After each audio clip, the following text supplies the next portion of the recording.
Hello, everybody. Welcome to the Buckeye Weekly Podcast. I am Tony Gerdeman, here as always with Tom Orr. Tom, how's it going? Tony, I'm trying to remember what podcast number we're on for this week between the bonus episodes of the morning show and the bonus episodes of Buckeye Weekly. I think we've got to be pushing 20 or so now, and if not, we're real close. I am just hoping all of the editing goes correctly and that I'm not going to be labeling something, describing a show that is not actually that show. So there's a description and it's like, this is not what they talked about at all. That is my fear. I'm going to do my best to make sure that I've gotten everything correct, but no promises. What, do you mean we're not actually recording all of these like during Thanksgiving dinner? What I know we tend to break the fourth wall on the show from time to time, but is that what you're telling me? Because boy, I'm pretty disillusioned. I don't want to disillusion you, Tom. And I didn't mean to break the fourth wall. I like to be honest with the people. And I'm one of those people who are honest with everybody. I'm the only person basically who is honest anymore. So I'll be honest right now and say, let's get started with a show, Tom. No, I don't want you to counter that. You're going to dispute me on that one. I know it. You're going to talk about my lies. I don't need my lies out there. I was going to talk about at Big Bench Brown, who asked what freshman will step up in the game and will special teams decide the game. I guess if we're talking about true freshmen on offense for Ohio State, it feels like that would have to be Carnell Tate. If there's someone who's stepping up as a true freshman on defense, I mean, Jermaine Matthews maybe could be someone who, I mean, I don't expect Jermaine Matthews to, that probably involves someone getting hurt, one of the outside corners getting hurt if Jermaine Matthews is playing a ton of snaps. You don't want a true freshman playing a ton of snaps in this game. That's just not, that's probably not ideal for you. I think Carnell Tate is probably my answer because I think you've got, for Michigan, you've got Will Johnson, you've got Mike Sainristil, and then you've got Josh Wallace. And it feels like there's a decent drop-off between those guys. And, you can look and know who's going to be in the slot, and that guy's going to be on Sainristil. We've seen them move Sainristil outside and, throw someone else in the slot if they don't feel like Josh Wallace can do what he needs to do. So no matter whether you're playing outside or inside, you can get matched up with, whoever the third corner is for Michigan. And whoever that is, I think that may be an opportunity because especially if you're the third wide receiver, if you are a Carnell Tate or a Julian Fleming, there's going to be a lot of attention focused on Marvin Harrison. There's going to be a lot of attention focused on Emeka Ibuka. There's going to be a lot of attention focused on Cade Stover. There's going to be a lot of attention focused on Travion Henderson. That does not leave a lot of extra people to focus on Carnell Tate or Julian Fleming, whoever that is. And I think we've seen enough from Carnell Tate at this point that, Carnell Tate for, I'm thinking like 2 catches for 40 yards, but one of them's a touchdown or something something like that would not shock me. I'm not expecting this to be the Carnell Tate game, but if you're talking about a true freshman on the Ohio State team, I think that might be the most likely scenario. Do you remember what Chris Olave did against Michigan as a true freshman? 2 catches, 48 yards, a pair of 24-yard touchdown catches, blocked a punt in that one as well. You have Garrett Wilson in 2019 as a true freshman, 3 catches, 118 yards, and a touchdown. At that point, he had, I could do a real quick count here, like 21 catches, 23 catches that season, 21 catches up to that point of the Michigan game. Carnell Tate has 17. Carnell Tate has 2 more catches than Chris Olave did at this same point as a true freshman. Olave finished that season, 2018 season, with just 12 catches. So he's ahead of Olave at least in terms of how much they use him. So he is my answer as well. And my initial thought was Jermaine Matthews, but they're healthy right now. And I don't think, maybe Malik Hartford could do something defensively, but right now they're putting Jihad Carter at strong safety when they move Sonny Styles down. So I think following history, following present tense, the likelihood of any freshman, it's Carnell Tate And you look back at history, and it's a freshman Ohio State wide receiver in recent history doing it, unless you just want to go ahead and say Lincoln Keenholz just and see what happens. Yeah, that doesn't seem real likely to me, but if I think we said this earlier in the week, if Lincoln Keenholz is playing, either something very, very good or very, very bad has happened for Ohio State. So I'm not expecting him. As far as will special teams decide the game, with a game that is potentially as close as this, that's the kind of game that special teams can decide. I will leave it up to Ohio State fans to figure out whether they feel that is a good thing or a bad thing if special teams decide the game. But we have seen, you have seen both good and bad plays on special teams for Ohio State. You mentioned like the Chris Olave punt block. You may recall multiple Michigan Heisman winners, future Heisman winners, returning punts for touchdowns in this series. With a game with as margins as fine as this game could have them, making a field goal, missing a field goal, blocking a punt, blocking a field goal, the kickoff that goes out of bounds, maybe someone recovers an onside kick, a surprise onside kick, maybe even, does the punt, does Jesse Mirco punt it and it goes out of bounds at the 1 and you pin Michigan back versus it goes into the end zone and it comes out to the 20 or there's a kickoff out of bounds. I mean, all these really little, seemingly tiny little things in a game that we're expecting to be as close as this could potentially be. Yeah, any of that could make a difference. What about something that happened 13 years ago, almost to the day of when Ohio State and Michigan will be playing on Saturday, and that is the Buckeyes' last kickoff return for a touchdown. Even though it's been redacted, it's been stricken from the record, it did happen. That's the last time they had a punt return for a touchdown. Jordan Hall, 85-yarder against Michigan. If that happens, that would shock the world because Ohio State doesn't return kicks anymore, and Michigan doesn't really allow anything in terms of returns. They don't allow kickoff returns. They just generally kick the ball into the end zone, or the teams they're facing don't want to risk returning it from like the 8 or whatever. So they haven't really faced that. They haven't really given up much in terms of punt returns. So the return game, although I know a lot of people are kind of down on Jaden Ballard giving up some yards, I do think he's been sure-handed at this point, and me saying that right now has probably doomed everybody. But I have been impressed with the way he catches the ball. It is with his hands rather than his arms. Well, and if this is a close and low-scoring game, how long has it been since we've seen like a reverse on a kickoff or something like that? Or, the throwback, the Music City Miracle play on a kickoff or something like that. You could see someone fake punt, any of that stuff. These are the kind of games where if you've got something good, like you've got something real good saved up, this is when you're going to use it. You're going to, if there is a close game and, you need one play to really potentially swing the game, this is when you're breaking out whatever your best kickoff, punt, whatever play is. This is when you're going to see it. So I don't know what it's going to be, but it does feel like you're going to see something kind of crazy on special teams at some point on Saturday. Next one from @LittleBow32, is Ryan Day's job safe if Ohio State loses again? I mean, I think to me, Tony, this is an extremely clear, easy answer. Yes. Yeah, it would take more than just a loss for Ryan Day to lose his job in this game, and I don't even want to put out into the world what it would take for him to lose his job in some sort of action or whatever that would happen. We've seen it in the past with other Ohio State head coaches, perhaps, but I wouldn't expect that from Ryan Day. No, as I continue to say, and people will try to counter me and disagree with me, but not even really John Cooper was fired for losing to Michigan. He lost the team, and the program was lost. The discipline was gone. A change needed to be made. Things were not looking up, and it wasn't just losing to Michigan.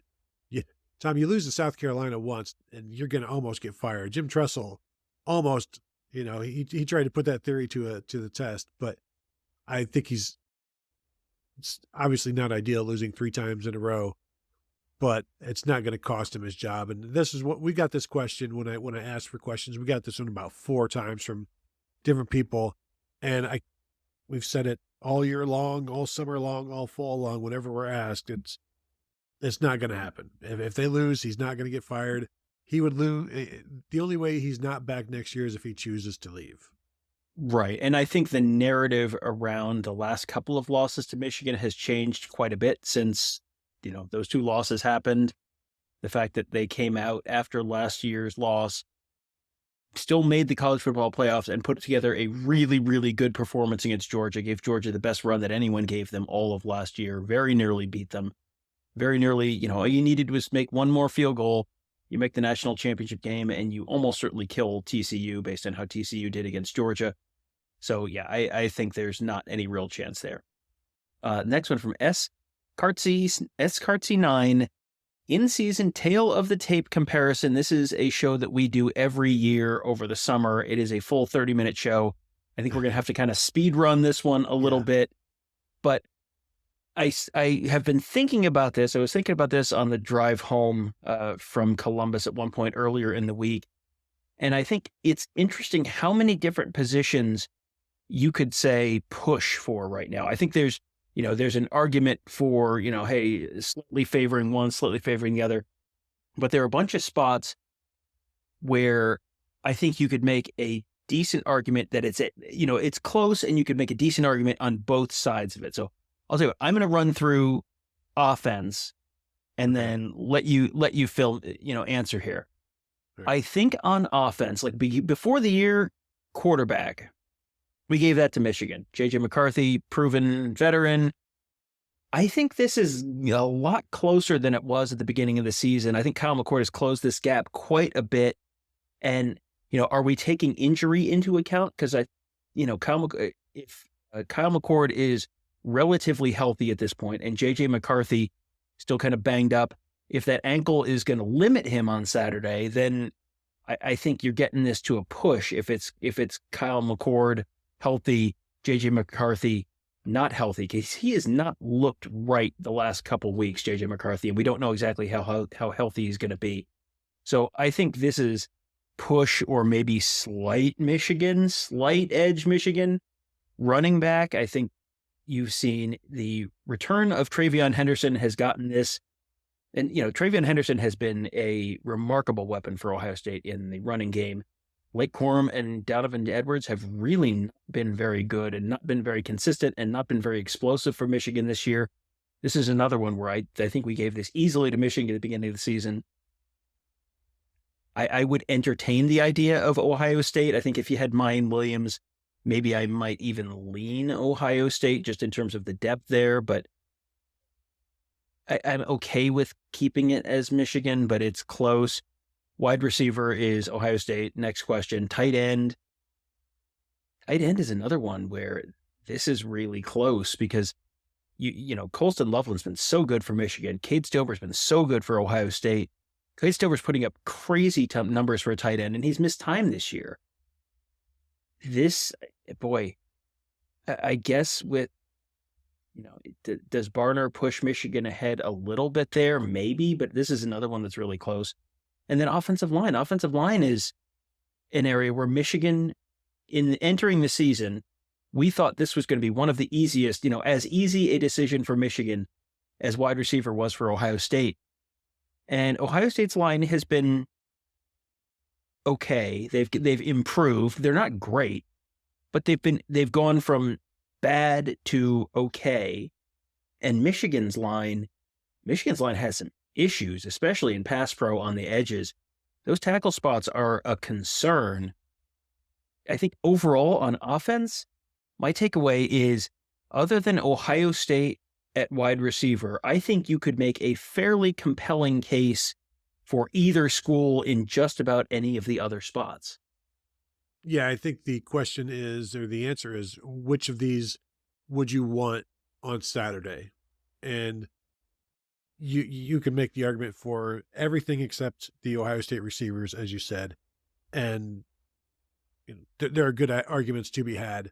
I was with you on just about all of that. Although I think TreVeyon Henderson is producing more. And if you throw TreVeyon Henderson and Dallin Hayden into the mix, which Dallin Hayden is now, could be, is available, but will they move him ahead of Chip Trayanum? I don't know. If it was those two, I think they're Travion Henderson himself is playing better than Blake Corum and Donovan Edwards right now, but we'll see how they play against the defenses that they're going to face on Saturday. Defensively, for me, we've talked about this in the past, talked about it a few days ago in terms of the defensive line. Michigan on the interior is really, really good, but you're not going to choose, you're not going to leave JT Tuimoloau, Jack Sawyer, Tyleik Williams on the sidelines. So you're going to take Ohio State. I am taking Ohio State. Linebackers, I can go ahead and go with a push. If not Michigan, I think Tommy Eichenberg is the best of the group, but Steel Chambers has some tackling issues. Cody Simon's pretty good, but I like Michigan with Ernest Hausman as their third linebacker in there. Michael Barrett is a little banged up. We'll see what he's doing right now. Junior Colson, sometimes he's quiet against running teams, which is a concern. So I would probably go push, but lean OSU on that. And if we're talking Sonny Styles as a Sam, even though he's playing safety right now, and I'm going to have to move him into the secondary. The secondary, I'm taking Ohio State. The corners, Jordan Hancock, I said it to you in the car coming back from Ann Arbor, I think there's an argument that Jordan Hancock is playing better than Mike Sainristil right now. And that's something that if Michigan fans are listening to this, watching this right now, they are calling me all of the names in the book, and you're not allowed to say anything bad about Mike Sainristil. And I'm not necessarily saying anything bad about Sainristil. This is something good about Jordan Hancock. Safeties, obviously losing Lathan Ransom hurts, but Josh Proctor's played fantastic. And they've made some plays. You haven't really seen Michigan safeties have to make plays because they haven't played any quarterbacks. So I'd take the Ohio State secondary there. Tom, I will leave the special teams up to you because I don't want them. I haven't watched a ton of Michigan special teams this year. I know James Turner has missed some field goals, but I mean, just based on the once a week miscommunication, I'm going to give special teams to Michigan. And as far as head coach, well, only one of the teams will have their head coach at the game on Saturday. So you got to go with Ryan Day on that. I do think it's interesting that Sherrone Moore has to deal with the calling the plays, being the offensive coordinator, and also juggling that with the head coach responsibilities. Ryan Day has basically been doing that for multiple years now. He's not technically the offensive coordinator anymore, but he's still calling the plays.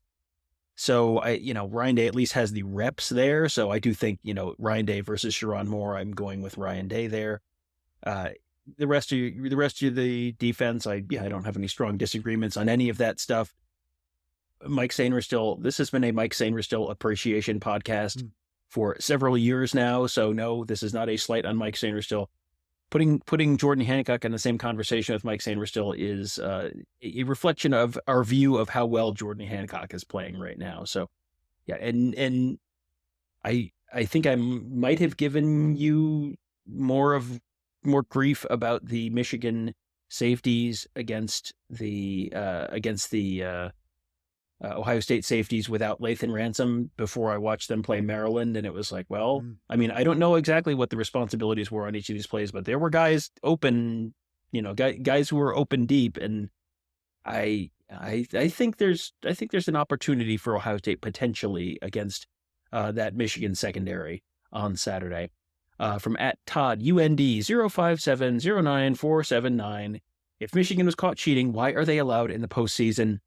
This is a question that is related to I'm not going to read the bylaws again, the Big Ten sportsmanship policy and what the Big Ten commissioner can do in the season and all that kind of stuff. The postseason ban, I mean, the Big Ten cannot give Michigan a bowl ban. That is not a thing that they can do. That is not the Big Ten's jurisdiction. They could, I think, theoretically give them a Big Ten championship game ban, maybe, potentially, but I don't know that that's specifically laid out in those bylaws. And they have not yet gotten to the point where there is so much, they have the full body of proof and the full body of evidence against Michigan. So they're not, they're not at the point where they can do this. Had this all come out 9 months ago, yeah, maybe Michigan is postseason ineligible this year. Yeah, maybe Michigan's postseason ineligible next year, once the NCAA gets going on their stuff. But you are not at the point of the investigation or the process where the NCAA is going to be stepping in. They literally cannot because of their bylaws. So it's up to the Big Ten, and the Big Ten can't make Michigan bowl ineligible. From Perry Elias, 08448, can Ryan Day put Michigan on their heels early and often like Clemson in 2020? The way we keep talking about this is that I do expect Ohio State to be aggressive. Ryan Day, that's kind of what that's the identity he wants for this offense and defense, frankly. But to just come out swinging early, fast starts, all of that. But I am fully expecting the safeties to be back for Michigan and to try to force everything underneath. And we've seen Kyle McCord sort of struggle at times with that. The offense looks a little stagnant, but you just have to continue to run the ball and eventually something will hit. And just even running the ball against the numbers advantage, if your safeties are back and they're going to stay back a little bit, just be patient. Just be okay getting your 4 and 5 yards. Ryan Day talks about how 4 yards on first down, they consider that a win. That goes into their success rate. Some people will go 5 yards on first down is a successful run. Ohio State, they just 4 yards, get 4 yards on first down. We'll find these next 6 yards over these next 2 plays. And they have to remain patient enough to do that.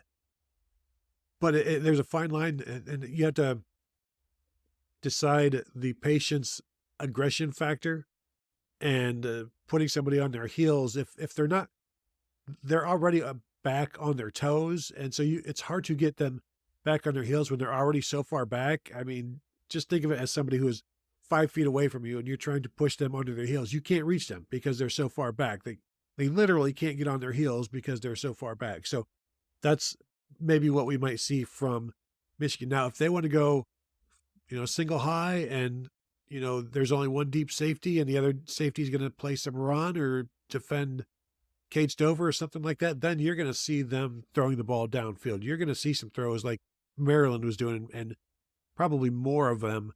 And for Ohio State, if the accuracy is there, and that's why I just don't see them playing the same kind of defense they did against Maryland, because if you give Kyle McCord time, he should be able to take advantage of that and hit some of those throws that Talia Tagovailoa did hit and some of those throws that he did not hit.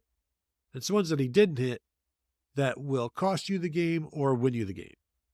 And I think Michigan's going to try and pressure Kyle McCord, but I think you're not pressuring Kyle McCord by bringing 6 guys. You're pressuring Kyle McCord by being unpredictable about who you're bringing in any individual play, because I do think they're going to want to keep 2 safeties back whenever possible, because you don't want to give up that big play. And this is going to tie into the next question, so I'm just going to read it from @OSU_bar guy. Who needs to be more of the focus of the offense, Marvin Harrison or TreVeyon Henderson? I think if TreVeyon Henderson has a big game, and if TreVeyon Henderson is able to run the ball, keep the chains moving, maybe pop a 20-yarder or something here and there, I think that forces Michigan to get out of what Michigan wants to do, and that opens things up for Marvin Harrison over the top, or Emeka Egbuka downfield, or whoever you want to throw the ball to downfield. I think if you can get TreVeyon Henderson going, I think that sets Ohio State up for success in, both ground game and air game. That, I think, is where you have potentially a really, really productive game for the team. I mean, agree or disagree there, Tony, that TreVeyon Henderson is going to be and probably should be, at least, at the start, the focus of the offense. That's where they're going to put their effort early and often. Yeah, I think so. And not just for, it sets the tone. It gives you possessions. Like if you go 3 and out, throwing the ball, and Michigan's got like 2 possessions, you might only see the ball once in a quarter if you're throwing the ball around. Running the ball at least gives you some time with the football and can get you ahead of the chains. So if they're able to establish the run, then it opens up everything, as we know. It's hard for me to see them throwing the ball to open up the run. And it's also maybe a little bit difficult to put somebody on their heels early when you want to establish the run. And as Ryan Day has told us, it takes time to establish the run, but eventually things start cracking open. So this need to be aggressive and start fast, but you also want to start efficiently. And if you are able to do that running the ball, if you only get 4 possessions in the first half, but that first quarter features a 7-minute drive that ends in a touchdown, sign Ohio State up for that. They will take that and deal with the lack of possessions some other time, because if they're effective on half of their 4 possessions and they're scoring touchdowns, they'll take that however it comes. But in terms of the focus, I think this, you could see honestly 30 carries from TreVeyon Henderson in this game. And if he gets that, Tom, if he's carrying the ball 30 times, where are you putting that win percentage at? Well, TreVeyon Henderson carrying the ball 30 times, that kind of tells you that Ohio State's not trying to come from behind. So, that's a little bit of a cause and effect thing, but or correlation and causation maybe more so. But if TreVeyon Henderson's running the ball 30 times, and I don't think he's going to get that high, but even if it's 25 carries for TreVeyon Henderson, I think that's, Ohio State 70% or something like that, 75%. Because if you're giving him that many carries, they gave Mayan Williams 24 carries, I think, against Penn State, and he didn't do a whole heck of a lot with them. I don't think you're going to, if it's not a productive, ground game, I don't think you're going to see them continuing to pound and pound and pound and just bang their head against the wall. I think if you see that, that means that they've been productive on the ground. And if they've been productive on the ground, then they're moving the ball. They're probably scoring there, but you're also opening things up in the air. And that's where you have the really full, complete, like, okay, you've got the whole thing working, and that's where you have a really, really good day. TreVeyon Henderson's career high in carries, 28 against Penn State as a freshman in 2021. Carried the ball, as I said, 28 times, 152 yards, and a 33-24 heartbreaking win for Ohio State. So that will do it here. Please, if you're watching this video, go ahead and like it, hit the thumbs up, hit the bell to be notified whenever we drop videos, go live, all sorts of things like that. Podcasts, we've got plenty of those as well. Also find us at BuckeyeHuddle.com. If you have not, please do so. Check it out. Become a member. It is a great way to support what we do. And we are almost there. The game is almost here. And we're looking forward to it just as much as you are. Just continue to stick with us. We'll have more. We'll eventually be live from the game, after the game, all sorts. Well, maybe not from after the game. We will be live in some form or fashion. So check us out there as well when we do that. So thank you all for tuning in, and we'll talk to you guys later.